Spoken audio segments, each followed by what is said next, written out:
Hello friends, welcome to మా honey home. ఈరోజు మీకు ఎంతో టేస్టీగా ఉండే మెంతికూర పచ్చడి చూపించబోతున్నాను. ఈ పచ్చడిని వేడివేడి అన్నంలో కొద్దిగా నెయ్యి వేసుకొని తింటే చాలా బాగుంటుందండి. చేసుకోవడం కూడా చాలా సులభం. సో ఇంక లేట్ చేయకుండా వీడియోలోకి వెళ్ళిపోదాం.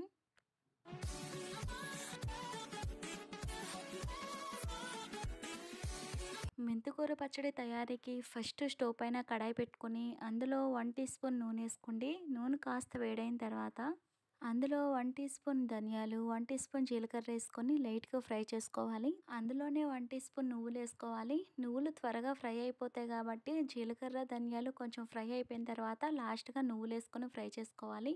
నెక్స్ట్ ఇందులో ఒక 6 పచ్చిమిర్చి, ఒక 5 ఎండుమిరపకాయలు వేసుకొని ఫ్రై చేసుకోవాలి. పచ్చిమిర్చి, ఎండుమిరపకాయలు ఫ్రై అయిపోయిన తర్వాత శుభ్రంగా కడిగి పెట్టుకున్న మెంతాకుని వేసుకొని ఫ్రై చేసుకోవాలి. నేను ఇక్కడ మీడియం సైజులో 3 కట్టలు తీసుకున్నాను మెంతికూర. లేత కాడలతో సహా ఆకులను తుంచుకోవాలి. కాడలను మాత్రం అసలు వేసుకోకండి, చేదుగా ఉంటుంది. మంట మీడియం ఫ్లేమ్లో పెట్టుకొని మధ్యలో కలుపుతూ ఇలా ఫ్రై చేసుకోవాలి. సరిగా ఫ్రై అవ్వకపోయినా సరే చేదుగా ఉంటుంది పచ్చడి. ఈ పచ్చడిలో పచ్చిమిరపకాయలైనా లేదా ఎండుమిరపకాయలైనా మీరు తినే కారాన్ని బట్టి వేసుకోవచ్చు. చూడండి, ఇలా బాగా ఫ్రై అయిపోయిన తర్వాత ఏదైనా ఒక గిన్నెలోకి తీసుకొని పక్కన పెట్టుకోండి. సేమ్ అదే కడాయిలో మరో 1 టీ స్పూన్ నూనె వేసుకొని అందులో ఒక 4 టమాటాలు పెద్ద ముక్కల కింద కట్ చేసుకొని వేసుకోవాలి.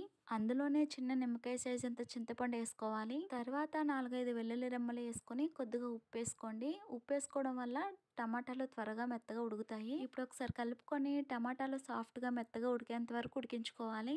ఇలా టమాటాలు మెత్తగా ఉడికిపోయిన తర్వాత ఈ విధంగా ఉడికితే సరిపోతుందండి. ఇంకా స్టవ్ ఆఫ్ చేసుకొని కొద్దిగా వేడి చల్లారనివ్వండి. ఇవి వేడి చల్లారేలోపు ఇప్పుడు మిక్సీ జార్ తీసుకొని మనం ముందుగా ఫ్రై చేసుకున్న మెంతాకు, పచ్చిమిర్చి ఇవన్నీ మిక్సీ జార్లో వేసుకొని ఒకసారి మిక్సీ వేసుకోవాలి. ఈ విధంగా మరీ మెత్తగా కాకుండా ఇలా పలుకుండేలాగా మిక్సీ వేసుకొని ఇప్పుడు ఉడికించుకున్న టమాటాలు వేసుకొని టేస్ట్కి సరిపడా ఉప్పు వేసుకొని కొంచెం బరకగా మిక్సీ వేసుకోవాలి. మనం రోట్లో రుబ్బుకుంటే ఏ విధంగా అయితే ఉంటుందో పచ్చడి, ఆ విధంగా కొంచెం కచ్చాబచ్చాగా వేసుకుంటే పచ్చడి టేస్ట్ అనేది బాగుంటుంది.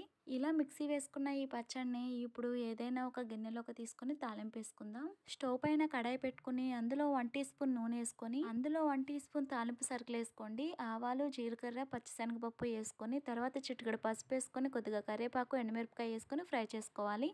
తాలింపు ఫ్రై అయిపోయిన తర్వాత పచ్చడిలో వేసుకొని కలుపుకోవడమే, అంతే. ఎంతో టేస్టీగా ఉండే మెంతికూర పచ్చడి రెడీ అయిపోయింది. ఈ రెసిపీని మీరు తప్పకుండా ట్రై చేయండి.